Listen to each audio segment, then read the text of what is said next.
Barleby, el escribano. Una historia de Wall Street. Por Herman Melville. Soy un hombre bastante mayor. La naturaleza de mis ocupaciones durante los últimos 30 años me ha puesto en contacto más que ordinario con lo que parecería un grupo interesante y un tanto singular de hombres, de quienes hasta ahora nada que yo sepa se ha escrito, me refiero a la ley. Copistas o escribanos. He conocido a muchos de ellos, profesional y privadamente, y si quisiera, podría contar diversas historias, ante las cuales los caballeros bondadosos podrían sonreír y las almas sentimentales podrían llorar. Pero renuncio a las biografías de todos los demás escribanos por algunos pasajes de la vida de Barleby, que fue el escribano más extraño que jamás haya visto o oído hablar. Mientras que de otros copistas jurídicos podría escribir la vida completa, de Barleby no se puede hacer nada parecido. Creo que no existen materiales para una biografía completa y satisfactoria de este hombre. Es una pérdida irreparable para la literatura. Barleby era uno de esos seres de los que no se puede saber nada, excepto a partir de las fuentes originales, y en su caso estas son muy pequeñas. Lo que mis propios ojos asombrados vieron de Barleby, eso es todo lo que sé de él, excepto, de hecho, un vago informe que aparecerá en la continuación. Antes de presentar al escribano, tal como me apareció por primera vez, es conveniente que haga alguna mención de mí, mis empleados, mi negocio, mis habitaciones y mi entorno en general, porque alguna descripción de este tipo es indispensable para una comprensión adecuada del personaje principal que está a punto de ser presentado. Imprimis, soy un hombre que, desde su juventud, ha estado lleno de una profunda convicción de que la forma de vida más fácil es la mejor. Por lo tanto, aunque pertenezco a una profesión proverbialmente enérgica y nerviosa, incluso a veces turbulenta, nunca he sufrido nada de eso que invada mi paz. Soy uno de esos abogados poco ambiciosos que nunca se dirigen a un jurado ni provocan en modo alguno el aplauso del público, pero en la fresca tranquilidad de un cómodo retiro, haga un cómodo negocio entre bonos, hipotecas y títulos de propiedad de hombres ricos. Todos los que me conocen, me consideran un hombre eminentemente seguro. El difunto John Jacob Astor, un personaje poco dado al entusiasmo poético, no dudó en declarar que mi primer gran punto era la prudencia, mi siguiente método. No lo digo por vanidad, sino que simplemente hago constar el hecho de que el difunto John Jacob Astor no me desempleó en mi profesión, un nombre que, lo admito, me encanta repetir, porque tiene un sonido redondeado y orbicular, y suena como lingotes. Añadiré libremente que no fui insensible a la buena opinión del difunto John Jacob Astor. Algún tiempo antes del periodo en que comienza esta pequeña historia, mis ocupaciones habían aumentado considerablemente. Se me había conferido el antiguo cargo de maestro en Cancillería, ahora extinto en el estado de Nueva York. No fue un cargo muy arduo, pero sí muy gratamente remunerativo. Rara vez pierdo los estribos, mucho más rara vez se entregan a una indignación peligrosa por los errores y ultrajes, pero se me debe permitir ser imprudente aquí y declarar que considero la derogación repentina y violenta del cargo de maestro de Cancillería, por la nueva Constitución, como un acto prematuro. En la medida en que había contado con un arrendamiento vitalicio de las ganancias, mientras que solo recibí las de unos pocos años. Pero esto es por cierto. Mis habitaciones estaban arriba, en el número de Wall Street. En un extremo contemplaban la pared blanca del interior de un espacioso tragaluz que penetraba el edificio de arriba a abajo. Esta visión podría haber sido considerada más bien mansa que otra cosa, deficiente en lo que los paisajistas llaman vida. Pero si era así, la vista desde el otro extremo de mis habitaciones ofrecía, al menos, un contraste, al menos. En esa dirección, mis ventanas ofrecían una vista sin obstáculos de una alta pared de ladrillos, negra por la edad y la sombra eterna, cuya pared no requería catalejo para resaltar sus bellezas ocultas. Pero para beneficio de todos los espectadores miopes, fue empujada hasta 3 metros de los cristales de mi ventana. Debido a la gran altura de los edificios circundantes y a que mis habitaciones estaban en el segundo piso, el espacio entre esta pared y la mía se parecía no poco a una enorme cisterna cuadrada. En el periodo inmediatamente anterior a la llegada de Barleby, tenía 2 personas como copistas a mi cargo y un joven prometedor como oficinista. Primero, Turquía; segundo, Pinzas; tercero, Nuez de jengibre. Estos pueden parecer nombres que normalmente no se encuentran en el directorio. En verdad, eran apodos, mutuamente conferidos por mis 3 empleados, y se consideraban expresivos de sus respectivas personas o caracteres. Turkey era un inglés bajo y cursi de mi edad, es decir, no muy lejos de los 60. Por la mañana, se podría decir, su rostro tenía un hermoso tono rosado, pero después de las 12, meridiano, La hora de la cena ardía como una parrilla llena de brasas navideñas, y continuó ardiendo, pero, por así decirlo, con una disminución gradual, hasta las 6 en punto, más o menos, después de lo cual no vi más al propietario de la cara, que ganando su meridiano con el sol, parecía ponerse con él, para surgir, culminar y declinar al día siguiente, con la misma regularidad y gloria sin disminuir. He conocido muchas coincidencias singulares a lo largo de mi vida, entre las que destaca el hecho de que exactamente cuando Turquía mostraba todos sus rayos en su semblante rojo y radiante, justo entonces, también, en ese momento crítico, comenzó el periodo diario en el que consideré que sus capacidades comerciales estaban seriamente perturbadas, durante el resto de las 24 horas. No es que entonces estuviera absolutamente ocioso o reacio a los negocios, lejos de ahí. La dificultad era que era propenso a ser demasiado enérgico. Había en él una actividad extraña, inflamada, agitada y frívola. Sería imprudente al mojar la pluma en el tintero. Todos sus borrones en mis documentos fueron dejados allí después de las 12 en punto, meridiano. En efecto, no solo era imprudente y tristemente dado a hacer borrones por la tarde, sino que algunos días iba más allá y era bastante ruidoso.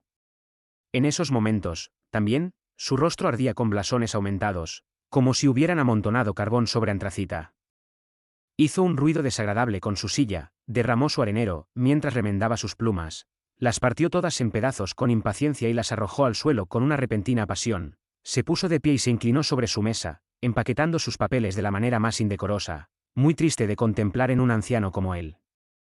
Sin embargo, como en muchos sentidos era una persona muy valiosa para mí, y todo el tiempo antes del meridiano de las 12 en punto, también era la criatura más rápida y estable, realizando una gran cantidad de trabajo en un estilo difícil de igualar. Por estas razones, estaba dispuesto a pasar por alto sus excentricidades, aunque, de hecho, de vez en cuando le protestaba. Sin embargo, lo hice con mucha delicadeza, porque, aunque por la mañana era el hombre más cortés, más aún, el más suave y reverencial, por la tarde estaba dispuesto, ante una provocación, a ser ligeramente imprudente con su lengua, de hecho, insolente. Ahora, valorando como yo sus servicios matutinos, y resuelto a no perderlos, todavía, al mismo tiempo incómodo por su actitud inflamada después de las 12, y siendo un hombre de paz, no dispuesto por mis amonestaciones a provocar de él respuestas indecorosas, me encargué, un sábado al mediodía, siempre estaba peor los sábados, de insinuarle, muy amablemente, que tal vez ahora que estaba envejeciendo, sería bueno abreviar sus labores. En resumen, no es necesario que venga a mis habitaciones después de las 12, sino que, una vez terminada la cena, será mejor que regrese a su alojamiento y descanse hasta la hora del té. Pero no, insistió en sus devocionales vespertinos.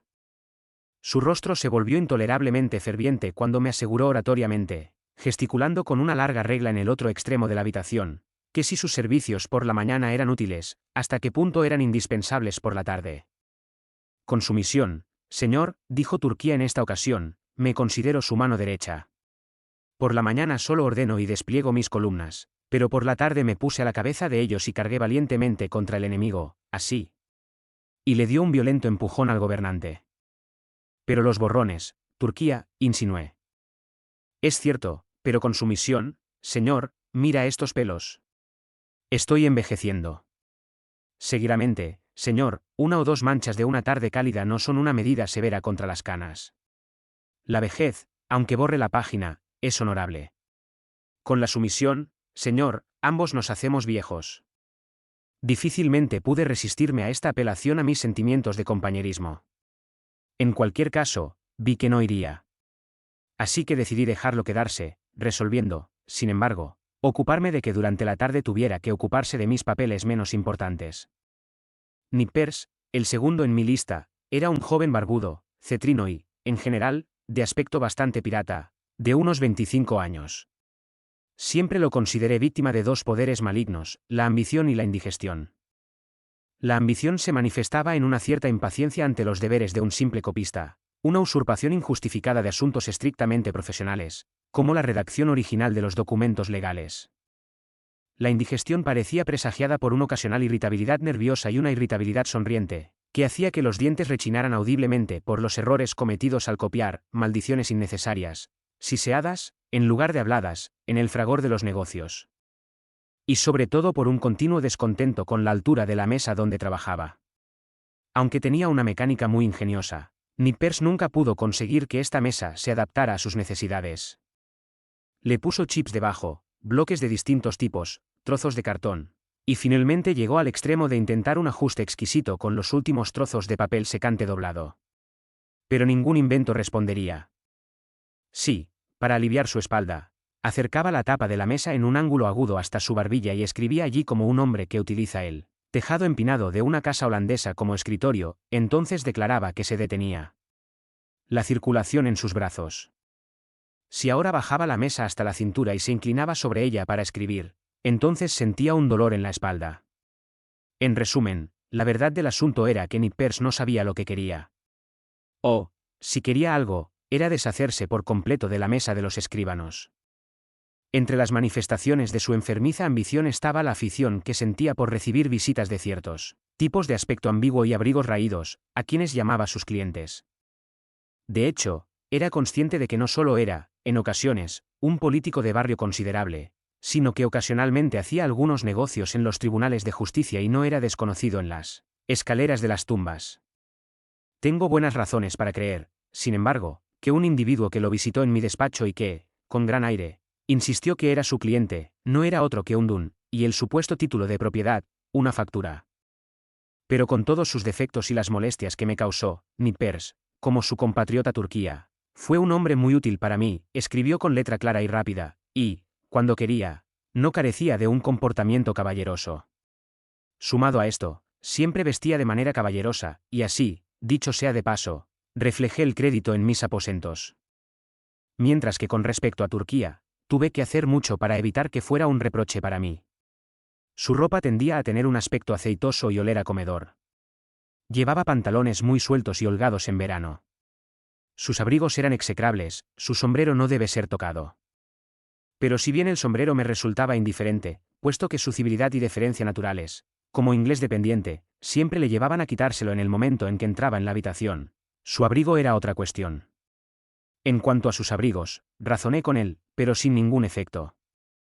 La verdad, supongo, era que un hombre con unos ingresos tan reducidos no podía permitirse el lujo de lucir un rostro tan lustroso y un abrigo tan lustroso al mismo tiempo. Como observó una vez Nippers, el dinero de Turquía se destinó principalmente a números rojos. Un día de invierno le regalé a Turquía un abrigo mío de aspecto muy respetable, un abrigo gris acolchado, muy cálido y confortable, que se abotonaba hacia arriba desde la rodilla hasta el cuello. Pensé que Turquía agradecería el favor y disminuiría su temeridad y alboroto de las tardes. Pero no. Realmente creo que abotonarse con un abrigo tan suave y parecido a una manta tuvo un efecto pernicioso en él, siguiendo el mismo principio de que demasiada avena es mala para los caballos. De hecho, precisamente como se dice que un caballo imprudente e inquieto siente su avena, así Turquía sintió su pelaje. Eso lo volvió insolente. Era un hombre a quien la prosperidad perjudicaba. Aunque tenía mis propias conjeturas sobre los hábitos autoindulgentes de Turquía, en lo que respecta a Nippers estaba bien persuadido de que, cualesquiera que fueran sus defectos en otros aspectos, era, al menos, un joven templado. Pero, en realidad, la naturaleza misma parecía haber sido su viticultor, y en su nacimiento lo cargó tan profundamente con una disposición irritable, parecida al brandy, que todas las pociones posteriores fueron innecesarias. Cuando pienso en cómo, en medio del silencio de mis habitaciones, Nippers a veces se levantaba impacientemente de su asiento y, inclinándose sobre su mesa, extendía los brazos, agarraba todo el escritorio, lo movía y lo sacudía con un gesto sombrío, movimiento chirriante en el suelo, como si la mesa fuera un agente voluntario perverso. Decidido a frustrarlo e irritarlo, veo claramente que para Nippers el brandy y el agua eran totalmente superfluos. Fue una suerte para mí que, debido a su causa peculiar, indigestión, la irritabilidad y el consiguiente nerviosismo de Nippers se observaran principalmente por la mañana, mientras que por la tarde estaba comparativamente suave. De modo que los paroxismos de Turquía solo llegaban alrededor de las 12, y nunca tuve que lidiar con sus excentricidades al mismo tiempo. Sus ataques se relevaban mutuamente como guardias. Cuando Nippers estaba encendido, Turquía estaba apagado, y viceversa. Este fue un buen arreglo natural dadas las circunstancias. Gingernat, el tercero en mi lista, era un niño de unos 12 años. Su padre era un carman, ambicioso de ver a su hijo en el banco en lugar de en un carro, antes de morir. Así que lo envió a mi oficina como estudiante de derecho, chico de los recados, limpiador y barrendero, A razón de $1 a la semana. Tenía un pequeño escritorio para él solo, pero no lo usaba mucho. Tras la inspección, el cajón exhibía una gran variedad de cáscaras de varios tipos de nueces. De hecho, para este joven ingenioso toda la noble ciencia del derecho estaba contenida en una cáscara de nuez. Entre los empleos de Ginger Nut, uno de los menos importantes, y uno que desempeñaba con la mayor presteza, era su deber como proveedor de pasteles y manzanas para Turkey and Nippers. Como la copia de documentos legales era una tarea proverbialmente seca y ronca, mis dos escribanos se humedecían la boca muy a menudo con Spitzenbergs que se podían conseguir en los numerosos puestos cercanos a la aduana y a la oficina de correos. Además, enviaban con mucha frecuencia a Ginger Nut por ese peculiar pastel pequeño, plano, redondo y muy picante que le había dado su nombre. En una mañana fría, cuando el negocio estaba aburrido, Turquía devoraba decenas de estos pasteles, como si fueran simples obleas. De hecho, los venden a 6 u 8 por un centavo. El raspado de su pluma se mezclaba con el crujido de las crujientes partículas en su boca. De todos los ardientes errores vespertinos y las frenéticas temeridades de Turquía, fue el de humedecer un pastel de jengibre entre los labios y pegarlo a una hipoteca a modo de sello. Entonces estuve a punto de despedirlo. Pero me apaciguó haciendo una reverencia oriental y diciendo, con sumisión: «Señor, fue generoso de mi parte encontrarle en el despacho por mi cuenta. Ahora bien, mi negocio original, el de transportista y buscador de títulos, y redactor de documentos recónditos de todo tipo, aumentó considerablemente al recibir el cargo de maestro. Ahora había un gran trabajo para los escribanos. No solo debo presionar a los empleados que ya están conmigo, sino que también debo contar con ayuda adicional». En respuesta a mi anuncio, una mañana un joven inmóvil se paró en el umbral de mi oficina, con la puerta abierta, porque era verano. Ahora puedo ver esa figura, pálidamente pulcra, lamentablemente respetable, incurablemente desamparada. Era Bartleby. Después de unas pocas palabras sobre sus calificaciones, me comuniqué con él, contento de tener entre mi cuerpo de copistas a un hombre de aspecto tan singularmente tranquilo, que pensé que podría actuar beneficiosamente sobre el temperamento voluble de Turquía y el temperamento fogoso de Nippers. Debí haber dicho antes que unas puertas plegables de cristal esmerilado dividían mi local en dos partes, una de las cuales estaba ocupada por mis escribanos y la otra por mí. Según mi humor, abrí estas puertas o las cerré. Resolví asignar a Bartleby un rincón junto a las puertas plegables, pero de mi lado, para tener a este hombre tranquilo a mano en caso de que tuviera que hacer algo sin importancia. Coloqué su escritorio cerca de una pequeña ventana lateral en esa parte de la habitación, una ventana que originalmente permitía una vista lateral de ciertos patios traseros y ladrillos sucios, pero que, debido a construcciones posteriores, en el momento no ofrecía ninguna vista. En absoluto, aunque dio algo de luz. A 1 metro de los cristales había una pared, y la luz descendía desde muy arriba, entre dos edificios elevados, como por una abertura muy pequeña en una cúpula. Para lograr un acuerdo aún más satisfactorio, conseguí un biombo alto, verde y plegable, que podría aislar por completo a Bartleby de mi vista, aunque no eliminarlo de mi voz. Y así, en cierto modo, privacidad y sociedad se unieron. Al principio, Bartleby escribió una cantidad extraordinaria. Como si durante mucho tiempo hubiera estado hambriento de algo que copiar, parecía atiborrarse de mis documentos. No hubo pausa para la digestión. Dirigía una línea de día y de noche, copiando a la luz del sol y de las velas. Si hubiera sido alegremente trabajador, me habría encantado su solicitud. Pero siguió escribiendo en silencio, pálida y mecánicamente. Por supuesto, es una parte indispensable del trabajo de un escribano verificar la exactitud de su copia, palabra por palabra. Cuando en una oficina hay 2 o más escribanos, se ayudan mutuamente en este examen, uno leyendo la copia y el otro sosteniendo el original. Es un asunto muy aburrido, tedioso y letárgico. Puedo imaginar fácilmente que para algunos temperamentos sanguíneos sería totalmente intolerable. Por ejemplo, no puedo creer que el valiente poeta Byron se hubiera sentado contento con Bartleby para examinar un documento legal de, digamos, 500 páginas, escrito con precisión con letra arrugada. De vez en cuando, en las prisas de los negocios, tenía la costumbre de ayudar a comparar algún documento breve, llamando a Turquía o a Nippers para este propósito. Uno de los objetivos que tenía al colocar a Bartleby tan a mano detrás del biombo era el de aprovechar sus servicios en ocasiones tan triviales.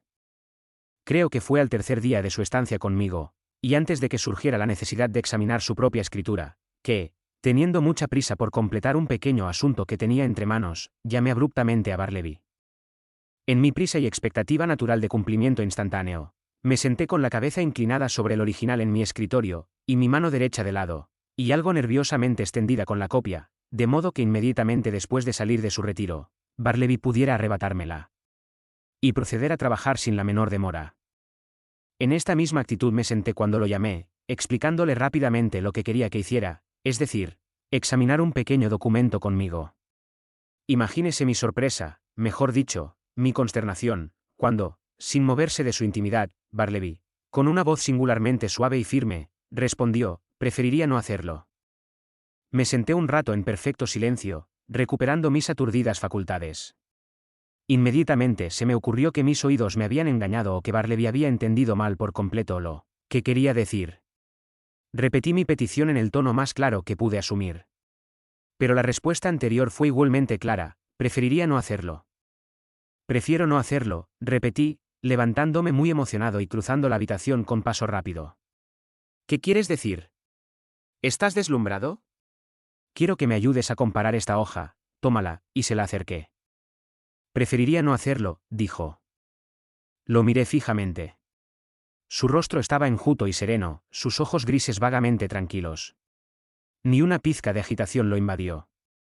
Si hubiera habido la más mínima inquietud, ira, impaciencia o impertinencia en sus modales, en otras palabras, si hubiera algo normalmente humano en él, sin duda lo habría expulsado violentamente del local. Pero tal como estaban las cosas, habría pensado en sacar al exterior mi pálido busto de yeso de París de Cicerón. Me quedé mirándolo un rato mientras él seguía escribiendo y luego volví a sentarme en mi escritorio. Esto es muy extraño, pensé. ¿Qué es mejor hacer? Pero mi negocio me apuró.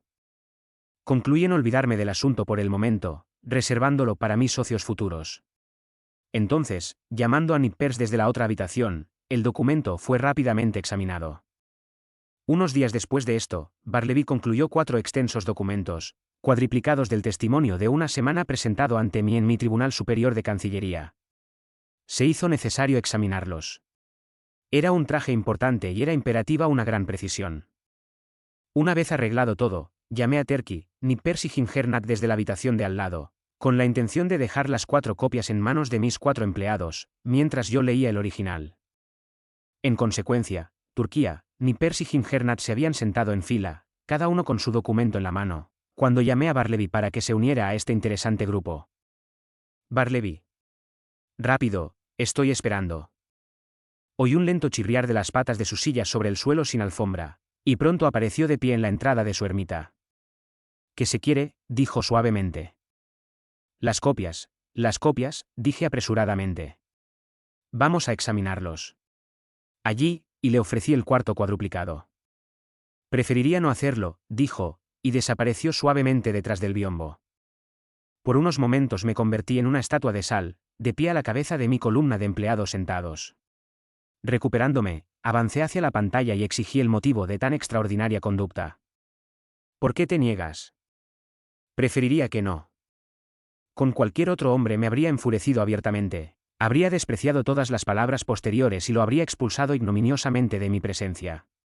Pero había algo en Bartleby que no solo me desarmó extrañamente, sino que me conmovió y desconcertó de una manera maravillosa. Empecé a razonar con él. Estas son sus propias copias las que estamos a punto de examinar. Le ahorrará trabajo, porque un examen responderá por sus 4 trabajos. Es de uso común. Todo copista está obligado a ayudar a examinar su copia. No es así, no hablarás. Respuesta. Prefiero no hacerlo, respondió en tono de flauta. Me pareció que mientras me dirigía a él repasaba cuidadosamente cada afirmación que yo hacía, comprendió completamente el significado, no podía contradecir las irresistibles conclusiones, pero, al mismo tiempo, una consideración suprema prevaleció en él para responder como lo hizo. Entonces, ¿está usted decidido a no cumplir con mi petición, una petición hecha según el uso y el sentido común? Me dio a entender brevemente que en ese punto mi juicio era acertado. Sí, su decisión fue irreversible. No es raro que cuando un hombre es intimidado de alguna manera sin precedentes y violentamente irracional, comienza a tambalearse en su propia fe más clara. Comienza, por así decirlo, a suponer vagamente que, por maravilloso que sea, toda la justicia y toda la razón están del otro lado. En consecuencia, si hay personas desinteresadas presentes, Recurre a ellas en busca de algún refuerzo para su propia mente vacilante.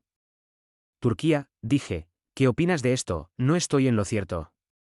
Con su misión, señor, dijo Turquía, con su tono más suave, creo que lo es. Nippers, dije, ¿qué piensas de esto? Creo que debería echarlo de la oficina. El lector de buenas percepciones percibirá aquí que, siendo de mañana, la respuesta de Turquía está expresada en términos educados y tranquilos, pero Nippers responde con mal humor. Oh, para repetir una frase anterior, el mal humor de Nippers estaba de servicio y Turquía está fuera. Gingernat, dije, dispuesto a conseguir el menor sufragio en mi favor, ¿qué opinas de ello? Creo, señor, que es un poco lunático, respondió Gingernat con una sonrisa. Ya oyes lo que dicen, dije, girándome hacia la pantalla, ven y cumple con tu deber. Pero él no respondió. Reflexioné un momento con dolorosa perplejidad. Pero una vez más los asuntos me apuraron. Decidí nuevamente posponer la consideración de este dilema para mi tiempo libre futuro. Con un poco de dificultad nos las arreglamos para examinar los documentos sin Barleby, aunque en cada página o dos, Turquía abandonó con deferencia su opinión de que este procedimiento estaba bastante fuera de lo común, mientras Nippers, retorciéndose en su silla con un nerviosismo dispéptico, lanzaba entre sus dientes apretados ocasionales silbidos maldiciones contra el obstinado patán detrás del biombo. Y por su parte, Nippers, esta era la primera y la última vez que haría el negocio de otro hombre sin recibir pago. Mientras tanto, Barleby estaba sentado en su ermita, ajeno a todo excepto a sus peculiares asuntos allí. Pasaron algunos días y el escribano estaba ocupado en otro largo trabajo. Su notable conducta tardía me llevó a considerar sus caminos de manera estricta. Observé que nunca iba a cenar, de hecho, nunca fue a ninguna parte. Hasta el momento, nunca, que yo supiera personalmente, sabía que estuviera fuera de mi oficina. Era un centinela perpetuo en un rincón. Sin embargo, alrededor de las 11 de la mañana, noté que Gingernat avanzaba hacia la abertura de la pantalla de Barleby, como si un gesto invisible para mí lo llamara silenciosamente desde donde estaba sentado.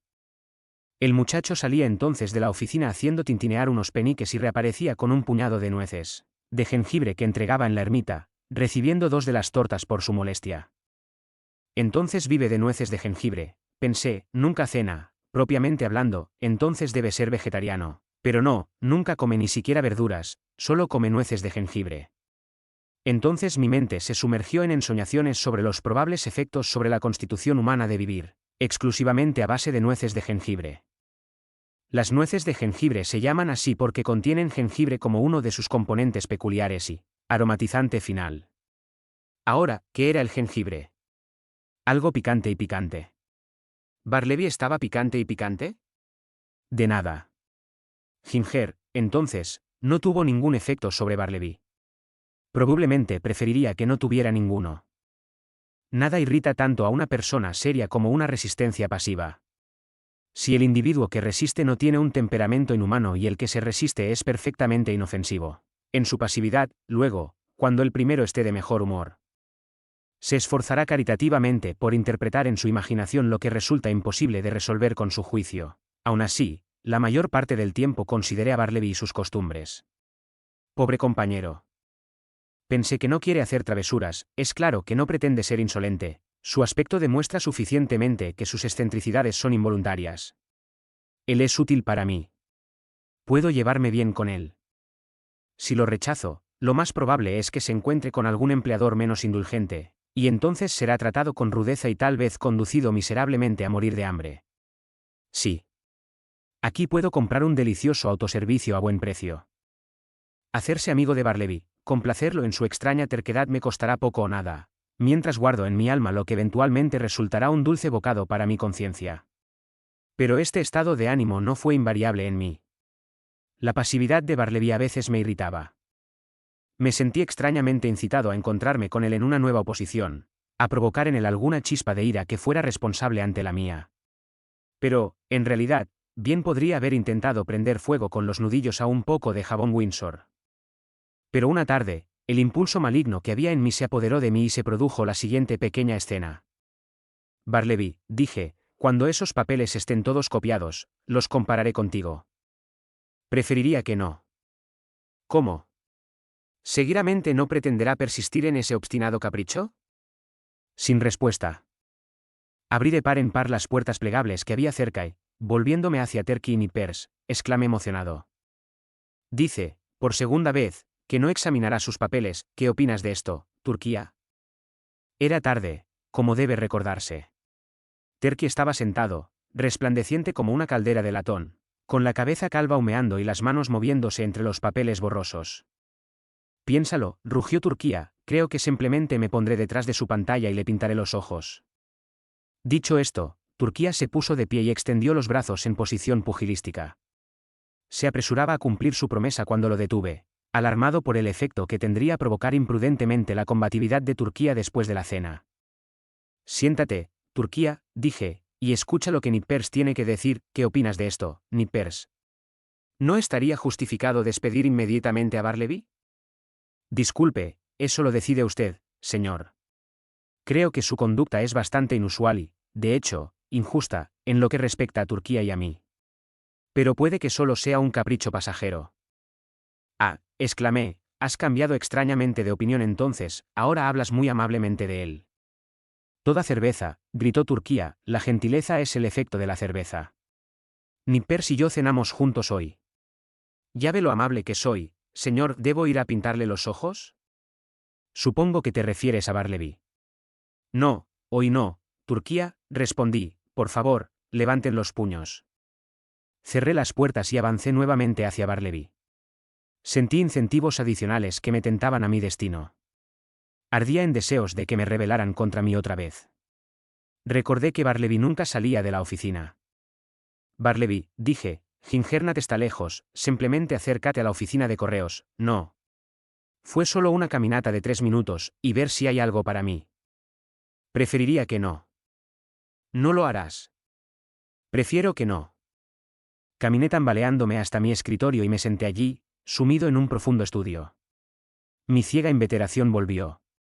¿Había alguna otra cosa que pudiera provocarme un ignominioso rechazo por parte de esta criatura flaca y sin un centavo? ¿Mi empleado contratado? ¿Qué otra cosa hay, perfectamente razonable, que seguramente se negará a hacer? Barleby. Sin respuesta. Barleby, en un tono más alto. Sin respuesta. Barleby, rugí. Como un verdadero fantasma, conforme a las leyes de la invocación mágica, a la tercera convocatoria apareció en la entrada de su ermita. Ve a la habitación de al lado y dile a Nippers que venga a verme. Prefiero no hacerlo, dijo respetuosa y lentamente, y desapareció levemente. Muy bien, Barleby, dije, en una especie de tono sereno, severo y dueño de sí mismo, insinuando el propósito inalterable de alguna terrible retribución muy próxima. En ese momento casi tenía la intención de hacer algo así. Pero en general, como se acercaba la hora de cenar, pensé que sería mejor ponerme el sombrero y caminar a casa por el día, sufriendo mucha perplejidad y angustia mental. ¿Lo reconozco? La conclusión de todo este asunto fue que pronto se convirtió en un hecho fijo en mis aposentos que un joven y pálido escribano, llamado Barleby, y un escritorio allí, que me copió al precio habitual de 4 centavos el folio, 100 palabras, pero quedó permanentemente exento de examinar el trabajo realizado por él. De haber transferido a Terky y Nippers, un cumplido sin duda a su superior agudeza, además, dicho Barleby nunca iba a ser enviado a realizar el recado más trivial de ningún tipo, y que incluso si se le pidiera que se hiciera cargo de tal asunto, en general se entendió que preferiría no hacerlo, en otras palabras, que se negaría rotundamente. Con el paso de los días, me reconcilié considerablemente con Barleby. Su firmeza, su libertad de toda disipación, su incesante laboriosidad, excepto cuando decidía sumergirse en un ensueño detrás de su pantalla, su gran quietud, su comportamiento inalterable en todas las circunstancias, lo convirtieron en una adquisición valiosa. Lo más importante era esto, él siempre estaba ahí, el primero por la mañana, continuamente durante el día y el último por la noche. Tenía una confianza singular en su honestidad. Sentí mis papeles más preciados perfectamente seguros en sus manos. A veces, desde luego, no podía, en mi alma, evitar caer en repentinas pasiones espasmódicas con él. Porque era sumamente difícil tener presente en todo momento aquellas extrañas peculiaridades, privilegios e inauditas exenciones que formaban las estipulaciones tácitas por parte de Barleby bajo las cuales permaneció en mi cargo. De vez en cuando, en el afán de despachar asuntos urgentes, inadvertidamente llamaba a Barleby, en un tono breve y rápido, para que pusiera su dedo, digamos, en el incipiente nudo de un trozo de burocracia con el que estaba apretando algunos papeles. Por supuesto, detrás de la pantalla seguramente llegaría la respuesta habitual: prefiero no hacerlo, y entonces, ¿cómo podría una criatura humana con las debilidades comunes de nuestra naturaleza abstenerse de exclamar amargamente ante tal perversidad, tal irracionalidad? Sin embargo, cada rechazo adicional de este tipo que recibía solo tendía a disminuir la probabilidad de que repitiera la inadvertencia. Aquí hay que decir que, según la costumbre de la mayoría de los abogados que ocupan despachos en edificios de abogados densamente poblados, mi puerta tenía varias llaves. Uno lo tenía una mujer que residía en el ático, y que semanalmente fregaba y diariamente barría y quitaba el polvo de mis apartamentos. Turquía retuvo otro por motivos de conveniencia. El tercero lo llevaba a veces en mi bolsillo. El cuarto no sabía quién lo tenía. Ahora bien, un domingo por la mañana fui a la iglesia de la Trinidad para escuchar a un célebre predicador, y al encontrarme en el suelo bastante temprano, pensé en caminar hasta mis aposentos por un rato. Por suerte tenía mi llave conmigo, pero al aplicarlo a la cerradura, encontré que algo insertado desde el interior resistía. Bastante sorprendido, grité, cuando, para mi consternación, se giró una llave desde dentro, y empujando su enjuto rostro hacia mí y manteniendo la puerta entreabierta, apareció la aparición de Barleby, en mangas de camisa y por lo demás con un desabillé extrañamente andrajoso, diciendo en voz baja que lo sentía, pero que estaba profundamente ocupado en ese momento, y prefería no admitirme en este momento. En una o dos palabras breves, añadió además, que tal vez sería mejor que diera 2 o 3 vueltas a la manzana, y entonces probablemente él habría concluido sus asuntos. Ahora bien, la aparición totalmente inesperada de Barleby, ocupando mi bufete de abogados un domingo por la mañana, con su indiferencia cadavérica y caballerosa, pero al mismo tiempo firme y dueño de sí mismo, tuvo un efecto tan extraño en mí, que incontinentemente me escabullí de mi propia puerta. E hizo lo que deseaba. Pero no sin diversas punzadas de rebelión impotente contra el suave descaro de este escribano inexplicable. De hecho, fue principalmente su maravillosa afabilidad lo que no solo me desarmó, sino que me desarmó, por así decirlo. Porque considero que, por el momento, uno es una especie de desatendido cuando permite tranquilamente que su empleado contratado le dé órdenes y le ordene que salga de su propio local. Además, me inquietaba mucho lo que Barleby podría estar haciendo en mi oficina, en mangas de camisa y en el estado desmantelado de un domingo por la mañana. ¿Pasó algo malo? No, eso estaba fuera de discusión. No se podía pensar ni por un momento que Barleby fuera una persona inmoral. Pero, ¿qué podría estar haciendo allí? ¿Copiar? Es más, cualesquiera que fueran sus excentricidades, Barleby era una persona eminentemente decorosa. Sería el último hombre en sentarse a su escritorio en un estado cercano al desnudez. Además, era domingo, y había algo en Barleby que impedía suponer que, mediante cualquier ocupación secular, violaría las costumbres de la época. Sin embargo, mi mente no estaba pacificada, y lleno de una inquietante curiosidad, finalmente regresé a la puerta. Sin obstáculos inserté mi llave, la abrí y entré. Barleby no apareció. Miré ansiosamente a mi alrededor, espié detrás de su biombo, pero estaba muy claro que se había ido. Al examinar más de cerca el lugar, supuse que durante un periodo indefinido Barleby debió haber comido, vestido y dormido en mi oficina, y además sin plato, espejo ni cama. El asiento acolchado de un viejo y desvencijado sofá situado en un rincón mostraba la débil impresión de una forma delgada y reclinada. Escondida debajo de su escritorio, encontré una manta, debajo de la reja vacía, una caja de betún y un cepillo, sobre una silla, una palangana de hojalata, con jabón y una toalla harapienta, en un periódico unas migajas de jengibre y un trozo de queso. Sí, pensé, es bastante evidente que Barleby ha estado estableciendo aquí su hogar y manteniendo él solo la residencia de soltero. Inmediatamente entonces me invadió el pensamiento, qué miserable falta de amigos y qué soledad se revelan aquí. Su pobreza es grande, pero su soledad, qué horrible. Piénsalo. Los domingos, Wall Street está desierto como Petra, y cada noche de cada día es un vacío. También este edificio, que durante los días de semana bulle de industria y vida, al caer la noche resuena con puro vacío, y durante todo el domingo está desolado. Y aquí Barleby tiene su hogar, único espectador de una soledad que ha visto toda poblada, una especie de Mario inocente y transformado, meditando entre las ruinas de Cartago.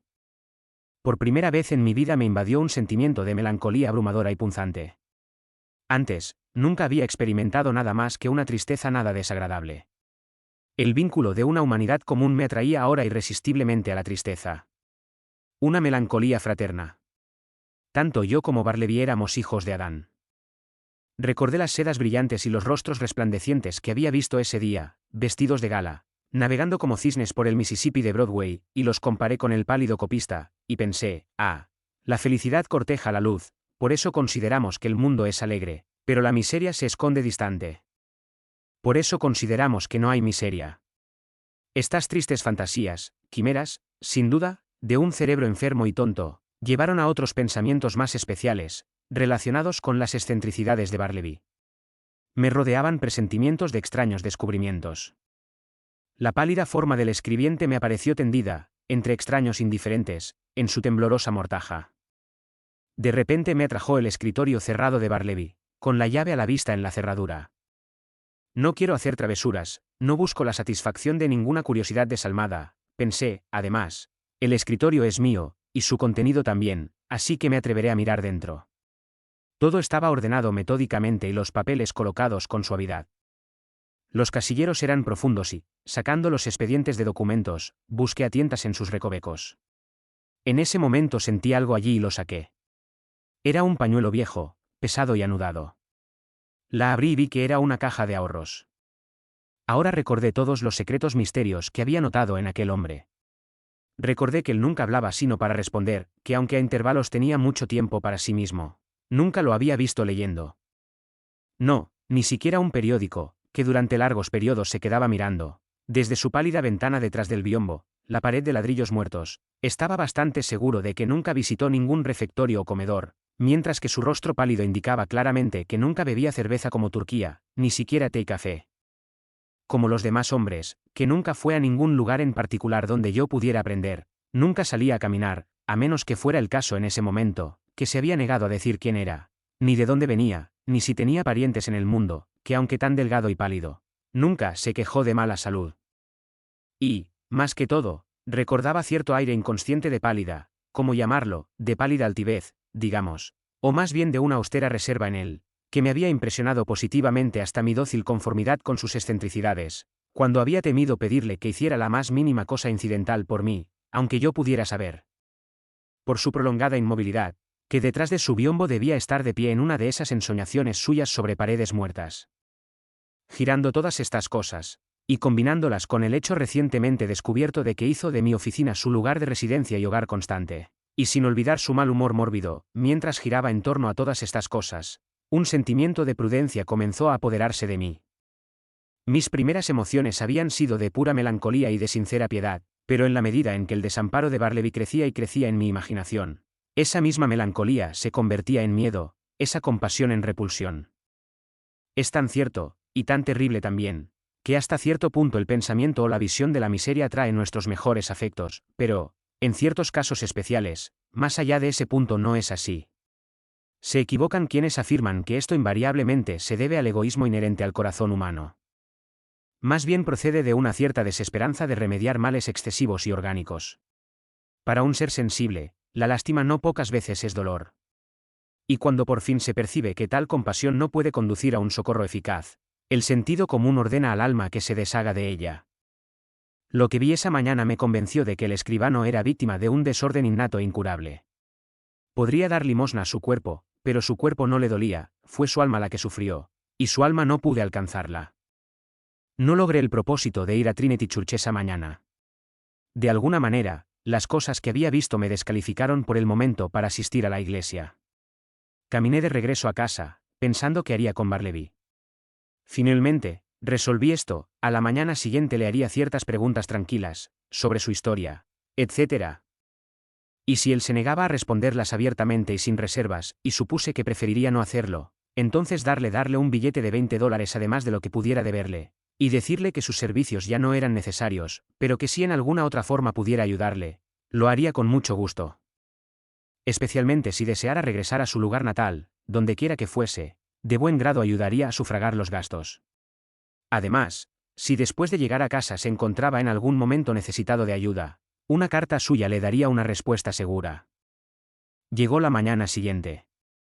Barleby, dije, llamándolo suavemente detrás de su biombo. Ninguna respuesta.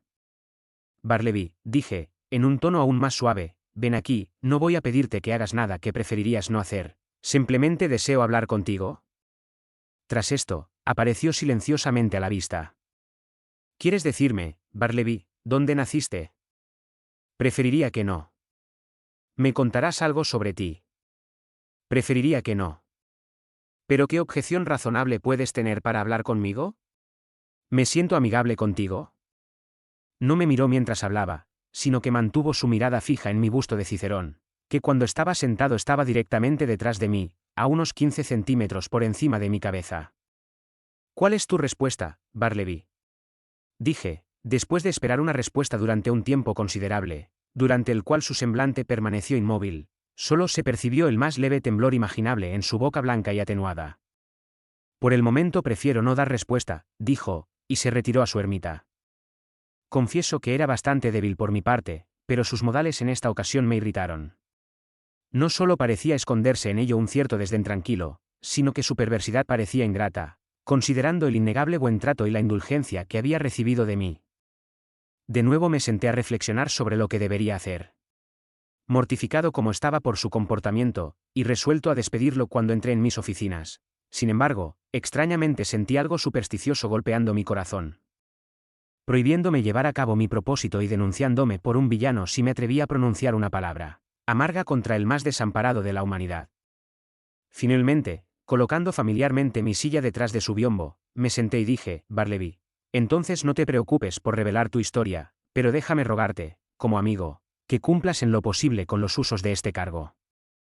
Di ahora que ayudarás a examinar los trabajos mañana o al día siguiente, en resumen. Di ahora que dentro de 1 o 2 días empezarás a ser un poco razonable, dilo, Bartleby. Por el momento preferiría no ser un poco razonable, fue su respuesta ligeramente cadavérica. En ese momento se abrieron las puertas plegables y se acercó Nippers.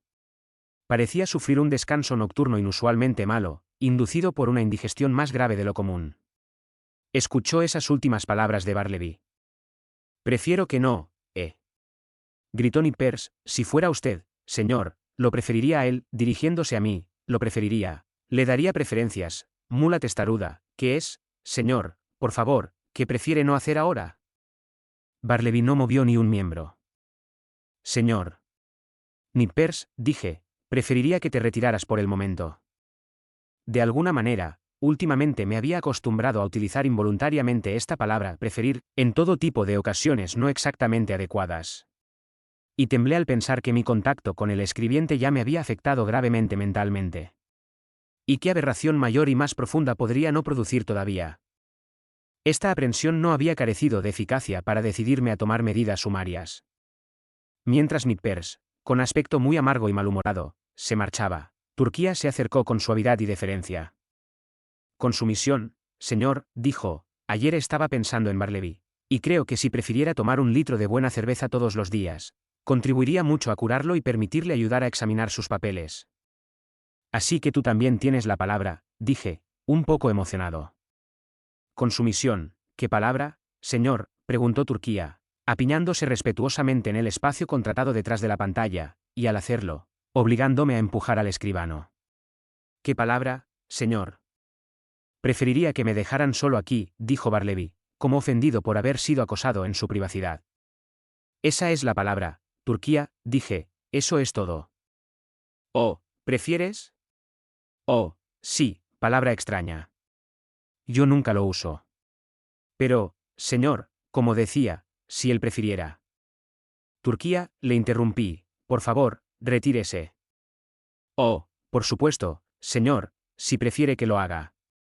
Cuando abrió la puerta plegable para retirarse, Nippers, sentado en su escritorio, me vio y me preguntó si preferiría que me copiaran cierto documento en papel azul o blanco. No puso el menor acento pícaro en la palabra preferir. Estaba claro que involuntariamente salió de su lengua. Pensé para mis adentros, seguidamente debo deshacerme de un hombre demente, que en cierta medida ya me ha vuelto la lengua, si no la cabeza, a mí y a los empleados. Pero pensé que sería prudente no romper la destitución de inmediato. Al día siguiente me di cuenta de que Bartleby no hacía más que permanecer junto a su ventana en su ensimismamiento, sobre la pared muerta. Al preguntarle por qué no escribía, dijo que había decidido no escribir más. ¿Por qué? Como ahora, ¿qué sigue? Exclamé, ¿ya no escribes? No más.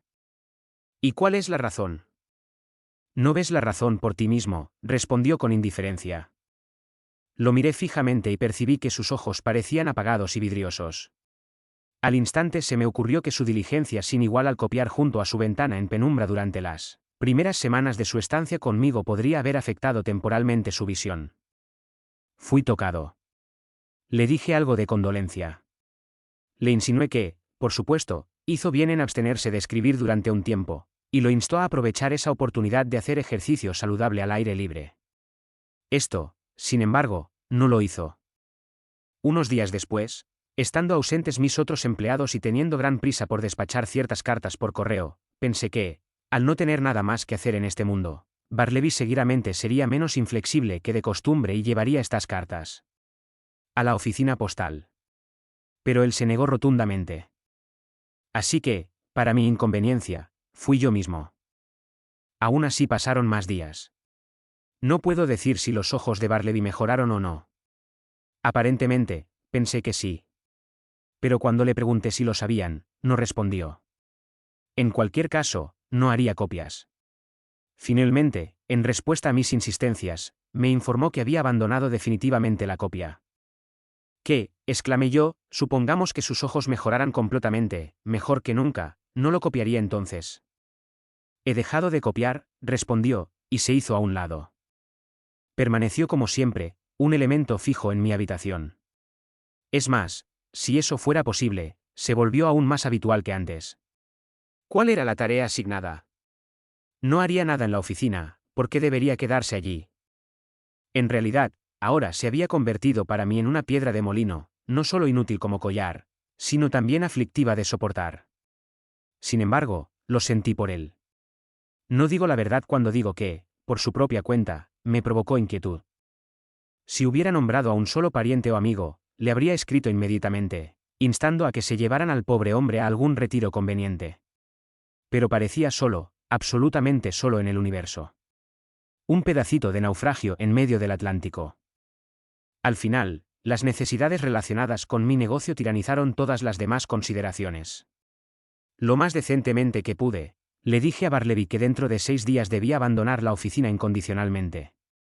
Le advertí que tomara medidas, en el intervalo, para conseguir otra morada.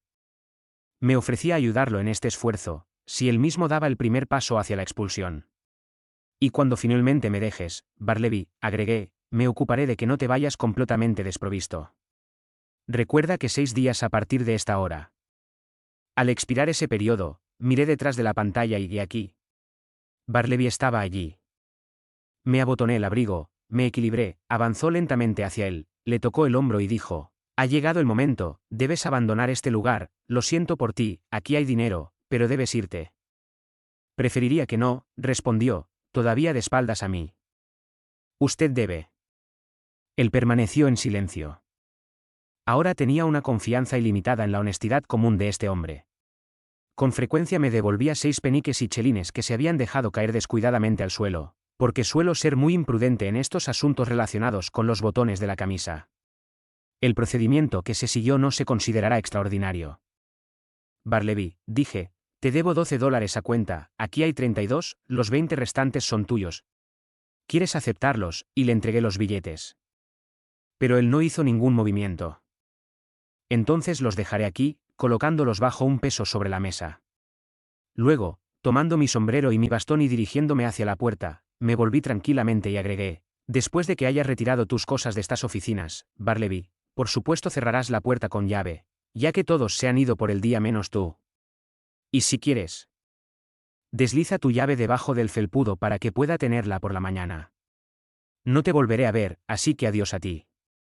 Si en adelante en su nuevo lugar de residencia puedo serle de alguna utilidad, no deje de comunicármelo por carta. Adiós, Barleby, y que te vaya bien. Pero él no respondió una palabra, como la última columna de algún templo en ruinas, permaneció de pie, mudo y solitario, en medio de la habitación, por lo demás desierta. Mientras caminaba hacia casa pensativo, mi vanidad venció a mi lástima. No podía sino enorgullecerme de mi magistral gestión para deshacerme de Barleby. Yo lo llamo magistral, y así debe parecerle a cualquier pensador desapasionado. La belleza de mi procedimiento parecía consistir en su perfecta tranquilidad. No hubo intimidación vulgar, ni bravuconería de ningún tipo, ni intimidación colérica, ni zancadas de un lado a otro por el apartamento, dando órdenes vehementes a Bartleby para que se largara con sus trampas de mendigo. Nada de eso. Sin ordenar en voz alta a Bartleby que se marchara, como habría hecho un genio inferior, asumí que debía partir, y sobre esa suposición basé todo lo que tenía que decir. Cuanto más pensaba en mi procedimiento, más me encantaba. Sin embargo, a la mañana siguiente, al despertar, tenía mis dudas. De algún modo había dormido para librarme de los vapores de la vanidad. Una de las horas más frescas y sabias que tiene un hombre es justo después de despertarse por la mañana. Mi procedimiento me pareció tan sagaz como siempre, pero solo en teoría. ¿Cómo resultaría en la práctica? Ahí estaba el problema. Realmente era un pensamiento hermoso haber asumido la partida de Bartleby, pero, después de todo, esa suposición era simplemente mía y no de Bartleby. Lo importante no era si yo había asumido que él me dejaría, sino si él preferiría que así fuera. Era más un hombre de preferencias que de suposiciones. Después del desayuno, caminé por la ciudad, discutiendo las probabilidades a favor y en contra. En un momento pensé que sería un miserable fracaso y que Bartleby estaría vivo en mi oficina, como de costumbre. Al momento siguiente me pareció seguro que vería su silla vacía. Y así seguí dando vueltas. En la esquina de Broadway y Canal Street, vi un grupo bastante emocionado de personas de pie conversando seriamente. «Apuesto a que no lo hace», dijo una voz cuando pasé. «No funciona, listo», dije, «pon tu dinero». Instintivamente estaba metiendo la mano en el bolsillo para sacar la mía cuando recordé que era día de elecciones. Las palabras que había oído no hacían referencia a Bartleby, sino al éxito o no de algún candidato a la alcaldía. En mi estado de ánimo intenso, había imaginado, por así decirlo, que todo Broadway compartía mi entusiasmo y debatía la misma cuestión conmigo. Seguí adelante, muy agradecido de que el alboroto de la calle ocultara mi distracción momentánea. Como había previsto, llegué más temprano que de costumbre a la puerta de mi oficina. Me quedé escuchando por un momento. Todo estaba en silencio. Debe haberse ido. Probé el pomo. La puerta estaba cerrada. Sí, mi procedimiento había funcionado a las mil maravillas, de hecho, debe desaparecer. Sin embargo, a esto se mezclaba cierta melancolía, casi lamentaba mi brillante éxito. Estaba buscando debajo del felpudo la llave que Bartleby debía haberme dejado allí, cuando accidentalmente mi rodilla chocó contra un panel, produciendo un sonido de invocación, y en respuesta me llegó una voz desde dentro: «Todavía no, estoy ocupado». Era Bartleby. Me quedé atónito. Por un instante me quedé como el hombre que, con la pipa en la boca, murió una tarde despejada hace mucho tiempo en Virginia, a causa de un rayo de verano, murió en su propia ventana abierta y cálida, y permaneció allí recostado en la tarde de ensueño, hasta que alguien lo tocó y cayó. «No se ha ido», murmuré por fin. Pero obedeciendo de nuevo a ese maravilloso dominio que el inescrutable escribano tenía sobre mí, y de cuyo dominio, a pesar de mi irritación, no podía escapar por completo, bajé lentamente las escaleras y salí a la calle, y mientras caminaba alrededor de la manzana, consideré lo siguiente que debería hacer en esta perplejidad inaudita. No pude sacar al hombre con una embestida real, ahuyentarlo llamándolo con apodos duros no sería suficiente, llamar a la policía fue una idea desagradable, y, sin embargo, permitirle disfrutar de su cadavérico triunfo sobre mí, esto tampoco se me ocurría. ¿Cuál era la tarea asignada? O, si no se podía hacer nada, ¿había algo más que pudiera suponer al respecto? Sí, así como antes había asumido prospectivamente que Bartleby se marcharía, ahora podría suponer retrospectivamente que ya se había ido.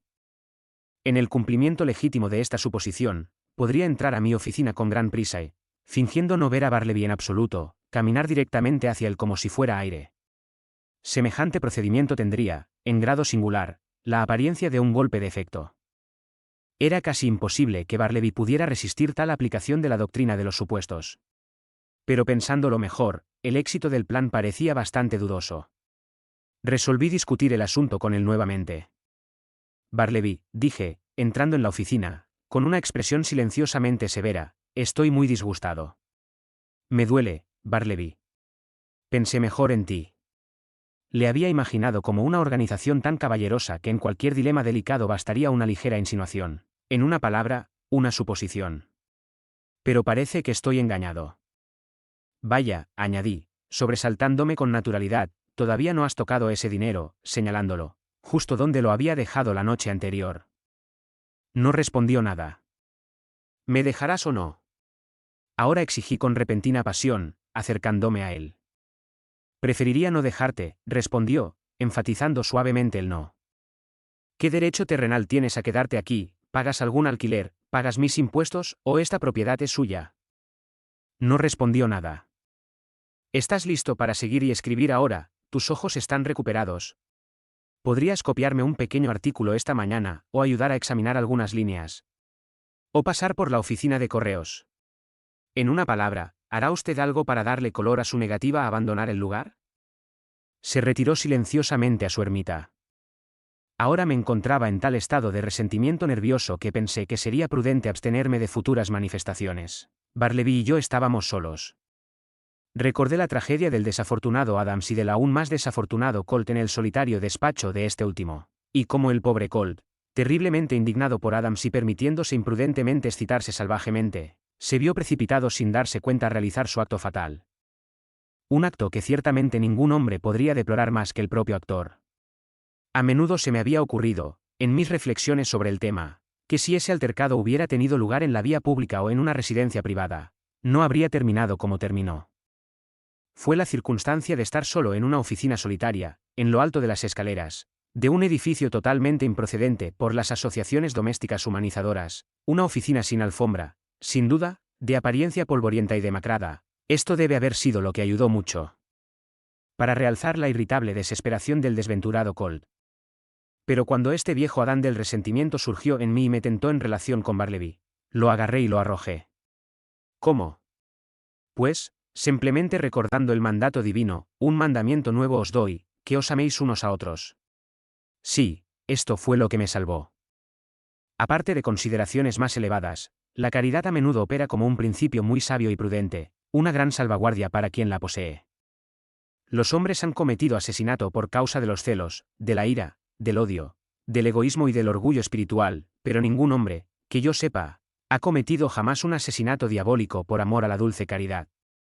Entonces, el mero interés propio, si no se puede encontrar un motivo mejor, debería, especialmente en el caso de hombres de mal genio, impulsar a todos los seres a la caridad y la filantropía. En cualquier caso, en la ocasión en cuestión, me esforcé por ahogar mis sentimientos exasperados hacia el escribano interpretando benevolentemente su conducta. Pobre hombre, pobre hombre. Pensé, no quiere decir nada, y además, ha pasado por tiempos difíciles y se le debe mimar. También traté inmediatamente de ocuparme y al mismo tiempo de consolar mi abatimiento. Intenté imaginar que en el transcurso de la mañana, a la hora que le resultara agradable, Bartleby, por su propia voluntad, saldría de su ermita y tomaría una determinada línea de marcha en dirección a la puerta. Pero no. Llegaron las 12:30, a Turquía le empezó a brillar la cara, a volcar su tintero y a ponerse alborotador en general. Nipper se sumió en la tranquilidad y la cortesía, Gingernat masticó su manzana del mediodía, y Bartleby permaneció de pie junto a su ventana en una de sus más profundas ensoñaciones sobre muros muertos. ¿Será acreditado? ¿Debo reconocerlo? Esa tarde salí de la oficina sin decirle una palabra más. Pasaron algunos días durante los cuales, en mis ratos libres, leí un poco Edwardson de Will y Priestlion Necessity. Dadas las circunstancias, esos libros indujeron un sentimiento saludable. Gradualmente me fui convenciendo de que todos estos problemas que tenía en relación con el escribano habían sido predestinados desde la eternidad, y que Bartleby estaba alojado en mí con algún propósito misterioso de una providencia omnisapiente, que no le correspondía a un simple mortal como yo. Braza. Sí, Bartleby, quédate ahí detrás de tu biombo, pensé, no os perseguiré más. Eres inofensivo y silencioso como cualquiera de estas viejas sillas. En resumen, nunca me siento tan privado como cuando sé que estás aquí. Por fin lo veo, lo siento, penetro hasta el propósito predestinado de mi vida. Estoy contenta. Otros pueden tener partes más elevadas que representar, pero mi misión en este mundo, Bartleby, es proporcionarle un despacho durante el tiempo que considere oportuno quedarse. Creo que este sabio y bendito estado de ánimo habría continuado conmigo, si no hubiera sido por los comentarios no solicitados y poco caritativos que me hicieron mis amigos profesionales que visitaron las habitaciones. Pero así sucede a menudo que la fricción constante de las mentes antiliberales desgasta al final las mejores resoluciones de los más generosos. Aunque, sin duda, cuando reflexionaba sobre ello, No era extraño que la gente que entraba en mi oficina se sorprendiera por el aspecto peculiar del inexplicable Bartleby y se sintiera tentada a lanzar algunas observaciones siniestras sobre él. A veces, un abogado que tenía negocios conmigo y visitaba mi oficina y no encontraba allí a nadie más que al escribano, se encargaba de obtener de él alguna clase de información precisa sobre mi paradero, pero sin prestar atención a sus charlas ociosas, Bartleby permanecía inmóvil en medio de la habitación. Entonces, después de contemplarlo en esa posición por un tiempo, el abogado se marchaba, sin saber más de lo que llegó. Además, cuando se estaba llevando a cabo una consulta y la sala llena de abogados, testigos y negocios avanzaba rápidamente, algún caballero legal muy ocupado presente, al ver a Bartleby completamente desempleado, le pediría que corriera a su oficina, la del caballero legal, y le trajera algunos papeles. Entonces Bartleby declinaría tranquilamente su oferta y, sin embargo, permanecería inactivo como antes. Entonces el abogado me miraba fijamente y se volvía hacia mí. ¿Y qué podría decir? Por fin me di cuenta de que por todo el círculo de mis conocidos profesionales corría un murmullo de asombro, en referencia a la extraña criatura que tenía en mi oficina. Esto me preocupó mucho. Y cuando se me ocurrió la idea de que posiblemente se convirtiera en un hombre longevo y siguiera ocupando mis aposentos y negando mi autoridad, y dejando perplejos a mis visitantes, y escandalizando mi reputación profesional, y arrojando una tristeza general sobre las instalaciones, manteniendo el alma y el cuerpo juntos hasta el final gracias a sus ahorros, pues sin duda gastaba solo medio centavo al día, y al final tal vez me sobreviva y reclame posesión de mi cargo por derecho de su ocupación perpetua, como todas estas oscuras anticipaciones se agolpaban sobre mí cada vez más. Y mis amigos continuamente invadían sus implacables comentarios sobre la aparición en mi habitación, se produjo un gran cambio en mí. Resolví reunir todas mis facultades y librarme para siempre de este intolerable incubo. Sin embargo, antes de emprender cualquier proyecto complicado adaptado a este fin, primero simplemente sugerí a Bartleby la conveniencia de su partida permanente. En tono tranquilo y serio, encomendé la idea a su cuidadosa y madura consideración. Pero después de haber tomado 3 días para meditar sobre ello, me informó que su determinación original seguía siendo la misma, en una palabra, que todavía prefería quedarse conmigo. ¿Qué debo hacer?, me dije ahora, abotonándome el abrigo hasta el último botón. ¿Qué debo hacer? ¿Qué debo hacer? ¿Qué me dice la conciencia que debo hacer con este hombre, o más bien fantasma? Debo librarme de él, lo hará. ¿Pero cómo? No lo expulsarás a él, al pobre, pálido y pasivo mortal. ¿No expulsarás a una criatura tan indefensa por tu puerta? ¿No te deshonrarás con tanta crueldad? No, no lo haré, no puedo hacer eso. Preferiría dejarlo vivir y morir aquí y luego enterrar sus restos en la pared. ¿Qué harás entonces? A pesar de todas tus persuasiones, él no cederá. Los sobornos los deja debajo de tu propio pisapapeles en tu mesa, en una palabra, es bastante evidente que prefiere aferrarse a ti. Entonces hay que hacer algo grave, algo inusual. ¿Qué? ¿Seguidamente no harás que un agente lo aprisione y entregarás su inocente palidez a la cárcel común? ¿Y sobre qué base podría usted lograr que se hiciera tal cosa? Un vagabundo, ¿verdad? ¿Qué? Es un vagabundo, que se niega a moverse. Es porque no quiere ser un vagabundo, entonces, que tratas de contarlo como un vagabundo. Eso es demasiado absurdo. Sin medios visibles de apoyo, ahí lo tengo. Se equivoca de nuevo, porque indudablemente se mantiene a sí mismo. Y esa es la única prueba irrefutable que cualquier hombre puede demostrar de que posee los medios para hacerlo. No más entonces. Como él no quiere dejarme, debo dejarlo.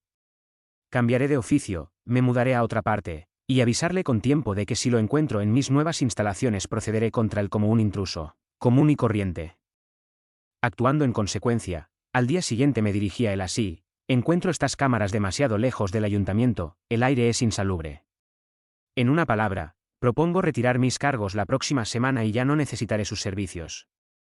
Os digo esto ahora, para que busquéis otro lugar. Él no respondió y no se dijo nada más. El día señalado contraté carros y hombres, me dirigí a mis aposentos y, como tenía pocos muebles, todo fue retirado en unas pocas horas. Durante todo el proceso, el escribano permaneció de pie detrás de la mampara, que ordené que quitaran en último lugar. Fue retirado, y al estar doblado como un enorme folio, quedó inmóvil como ocupante de una habitación desnuda. Me quedé en la entrada observándolo un momento, mientras algo dentro de mí me reprendía. Volví a entrar, con la mano en el bolsillo y el corazón en la boca.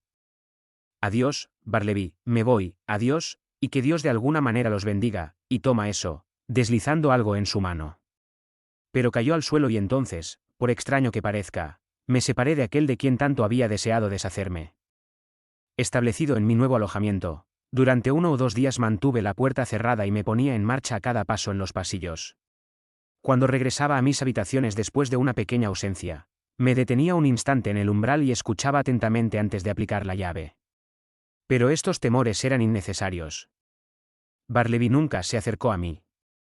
Pensé que todo iba bien cuando me visitó un extraño de aspecto perturbado, preguntándome si yo era la persona que recientemente había ocupado habitaciones en el número de Wall Street. Lleno de presentimientos, respondí que sí. Entonces, señor, dijo el desconocido, que resultó ser abogado, usted es responsable del hombre que dejó allí. Se niega a realizar copias, se niega a hacer nada, dice que prefiere no hacerlo, y se niega a abandonar el local. Lo siento mucho, señor, dije, con fingida tranquilidad, pero con un temblor interior, pero, en realidad, el hombre al que usted alude no es nada para mí, no es ningún pariente ni aprendiz mío, por lo que debe retenerme. Responsable de él. En nombre de la misericordia, ¿quién es él? Ciertamente no puedo informarles. No sé nada sobre él. Anteriormente lo contraté como copista, pero hace tiempo que no hace nada por mí. Entonces lo calmaré. Buenos días, señor. Pasaron varios días y no supe nada más, y aunque a menudo sentí un impulso caritativo de visitar ese lugar y ver al pobre Barleby, sin embargo, cierto remilgo de no sé qué me retuvo. A estas alturas todo ha terminado para él, pensé finalmente, cuando durante otra semana no me llegó más información. Pero al día siguiente, al llegar a mi habitación, encontré a varias personas esperando en mi puerta en un alto estado de excitación nerviosa. Ese es el hombre, ahí viene, gritó el que iba más adelante, a quien reconocí como el abogado que antes me había visitado a solas. Debe llevárselo, señor, de inmediato, gritó una persona corpulenta entre ellos, avanzando hacia mí, y de quien sabía que era el propietario del número 1 de Wall Street. Estos señores, mis inquilinos, no pueden aguantar más, el señor B.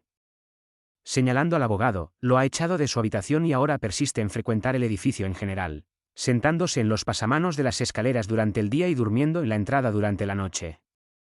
Todo el mundo está preocupado, los clientes salen de las oficinas, se temen algunos temores de una turba, algo que debes hacer, y eso sin demora.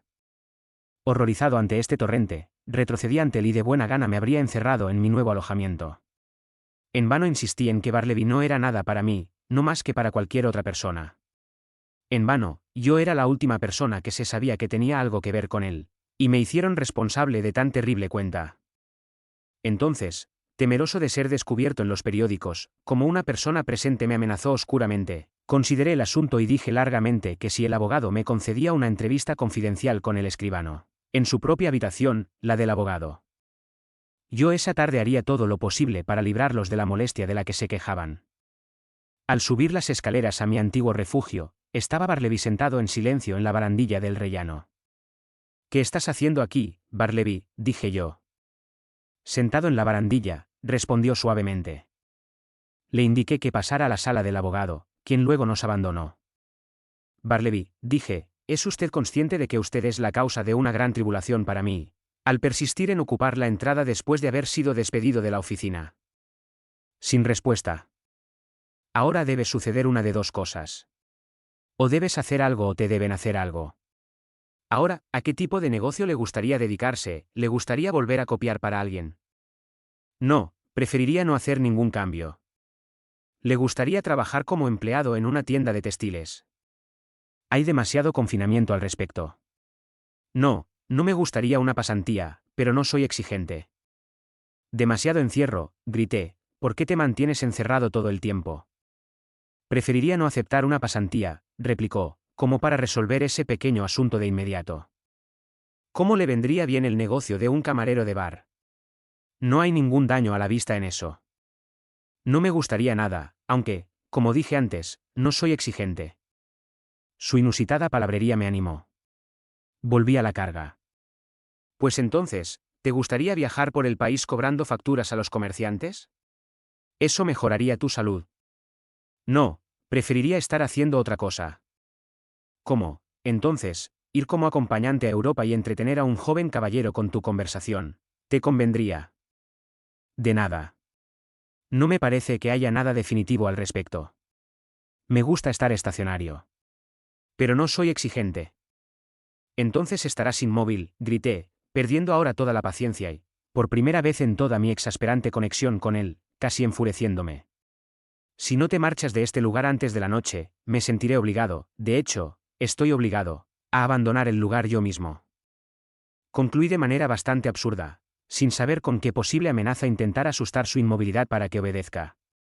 Desesperado por hacer más esfuerzos, me dispuse a abandonarlo precipitadamente, cuando se me ocurrió un último pensamiento, uno que no me había dejado del todo insatisfecho antes. Barleby, dije, en el tono más amable que podía asumir en circunstancias tan emocionantes, ¿quieres venir conmigo a casa ahora, no a mi oficina, sino a mi casa, y permanecer allí hasta que podamos llegar a algún acuerdo conveniente para ti, en nuestro tiempo libre? Ven, comencemos ahora, ahora mismo. No, por el momento preferiría no hacer ningún cambio. No respondí nada, pero, esquivando eficazmente a todos por lo repentino y rápido de mi huida, salí corriendo del edificio, corrí por Wall Street hacia Broadway, y saltando al primer ómnibus pronto quedé fuera de la persecución. Tan pronto como volvió la tranquilidad, me di cuenta claramente de que había hecho todo lo que podía, tanto con respecto a las demandas del propietario y sus inquilinos, como con respecto a mi propio deseo y sentido del deber, para beneficiar a Barleby y proteger a Barleby. Protegerlo de una cruel persecución. Ahora me esforzaba por estar completamente despreocupado y tranquilo, y mi conciencia me justificó en el intento, aunque en realidad no tuvo tanto éxito como hubiera deseado.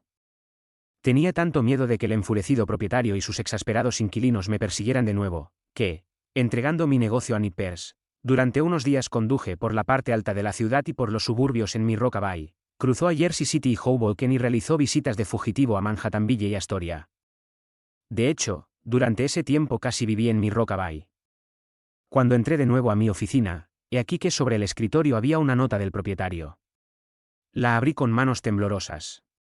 Me informó que el escritor había llamado a la policía e hizo que Barleby fuera trasladado a las tumbas como un vagabundo. Además, como yo sabía más de él que nadie, deseaba que me presentara en aquel lugar y le hiciera una exposición adecuada de los hechos. Estas noticias tuvieron un efecto contradictorio sobre mí. Al principio me indigné, pero al fin casi aprobado. El carácter enérgico y sumario del posadero le había llevado a adoptar un procedimiento que no creo que yo mismo hubiera decidido, y sin embargo, como último recurso, en circunstancias tan peculiares, parecía el único plan. Como supe más tarde, el pobre escribano, cuando le dijeron que debía ser conducido a las tumbas, no ofreció el más mínimo obstáculo, sino que, con su forma pálida e inmóvil, accedió en silencio. Algunos de los espectadores compasivos y curiosos se unieron al grupo, y encabezada por uno de los agentes del brazo de Barleby, la procesión silenciosa se abrió paso a través de todo el ruido, el calor y la alegría de las calles bulliciosas al mediodía.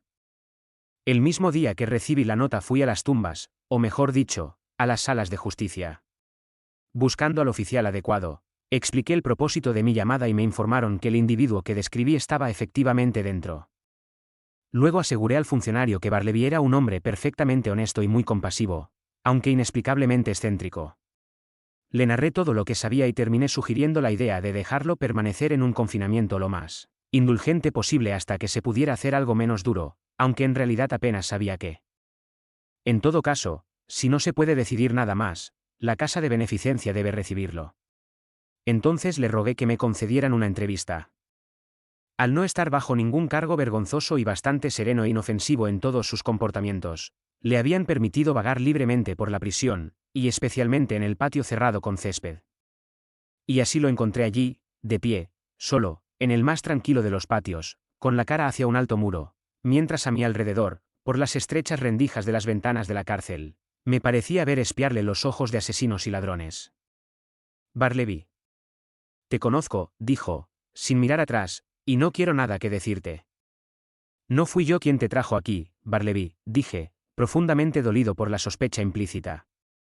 Y para ti, este no debería ser un lugar tan vil. No te reprocha nada estar aquí. Y mira, no es un lugar tan triste como podría pensarse. Mira, ahí está el cielo y aquí está la hierba. Sé dónde estoy, respondió, pero no dijo nada más, así que lo dejé. Cuando entré de nuevo al corredor, un hombre corpulento, con un delantal, se me acercó y, señalando con el pulgar por encima del hombro, dijo: ¿Es ese tu amigo? Sí. ¿Quiere morir de hambre? Si lo hace, que viva de la tarifa de prisión, eso es todo. ¿Quién eres? Pregunté, sin saber qué hacer con una persona que hablaba tan extraoficialmente en un lugar así. Yo soy el hombre de la comida.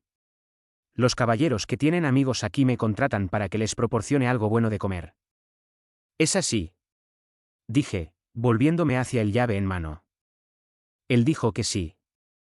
Bueno, entonces, dije, deslizando un poco de plata en las manos del hombre de la comida, porque así lo llamaban. Quiero que prestes especial atención a mi amigo de allí, déjale tener la mejor cena que puedas conseguir. Y debes ser lo más cortés posible con él. Preséntame, ¿quieres? Dijo el hombre de la comida, mirándome con una expresión que parecía decir que estaba impaciente por tener la oportunidad de darme un espécimen de su raza. Pensando que sería beneficioso para el escribano, acepté, y preguntando al hombre de la comida su nombre, subió con él a Barleby. Barleby, este es el señor Cutlets, le resultará muy útil. Su servant, señor, su servant, dijo el hombre de la comida, haciendo un saludo en voz baja detrás de su delantal. Espero que le resulte agradable estar aquí, señor, terrenos espaciosos, apartamentos geniales, señor. Espero que se quede con nosotros algún tiempo, trate de que sea agradable. ¿Podemos la señora Cutlets y yo tener el placer de cenar con su compañía, señor, en la habitación privada de la señora Cutlets? Prefiero no cenar hoy, dijo Barleby, dándose la vuelta. No estaría de acuerdo conmigo, no estoy acostumbrado a las cenas. Diciendo esto, se movió lentamente hacia el otro lado del recinto y tomó posición frente a la pared muerta. ¿Cómo es esto? Dijo el hombre de la comida, dirigiéndose a mí con una mirada de asombro. Es extraño, ¿no? Creo que está un poco trastornado, dije con tristeza. ¿Trastornado? ¿Está trastornado? Pues bien, palabra, pensé que ese amigo suyo era un caballero falsificador, siempre son pálidos y gentiles, esos falsificadores. No puedo compadecerlos, no puedo evitarlo, señor. ¿Conocías a Monroe Edwards? Añadió conmovedoramente, y se detuvo. Luego, poniendo su mano compasivamente sobre mi hombro, suspiró, murió de tisis en Sing Sing. ¿Entonces no conocía a Monroe? No, nunca tuve relación social con ningún falsificador. Pero no puedo parar más. Mira a mi amigo de allá. No perderás por ello. Te veré otra vez. Unos pocos días después de esto, obtuve nuevamente la admisión a las tumbas y recorrí los pasillos en busca de Barleby, pero sin encontrarlo. Lo vi salir de su celda no hace mucho, dijo un carcelero, tal vez se haya ido a merodear por los patios. Entonces fui en esa dirección. Estás buscando al hombre silencioso, dijo otro carcelero que me pasó. Allá yace, durmiendo en el patio. No han pasado ni 20 minutos desde que lo vi acostado. El patio estaba completamente en silencio. No era accesible a los presos comunes. Los muros circundantes, de asombroso espesor, aislaban todos los sonidos detrás de ellos. El carácter egipcio de la mampostería me pesaba con su tristeza. Pero bajo mis pies crecía un suave césped aprisionado. Parecía el corazón de las pirámides eternas, donde, por alguna extraña magia, a través de las grietas, habían brotado semillas de hierba arrojadas por los pájaros. Extrañamente acurrucado en la base de la pared, con las rodillas dobladas y acostado de lado, con la cabeza tocando las frías piedras, vi al debilitado Barleby. Pero nada se movió. Hice una pausa, luego se acercó a él, se agachó y vio que sus ojos apagados estaban abiertos, por lo demás parecía profundamente dormido. Algo me impulsó a tocarlo. Sentí su mano, cuando un escalofrío recorrió mi brazo y bajó por mi columna hasta mis pies. El rostro redondo del hombre larva me miró ahora. Su cena está lista, no cenará tampoco hoy, o vive sin comer. Vive sin comer, dije, y cerré los ojos. Está dormido, no. Con reyes y consejeros, murmuré.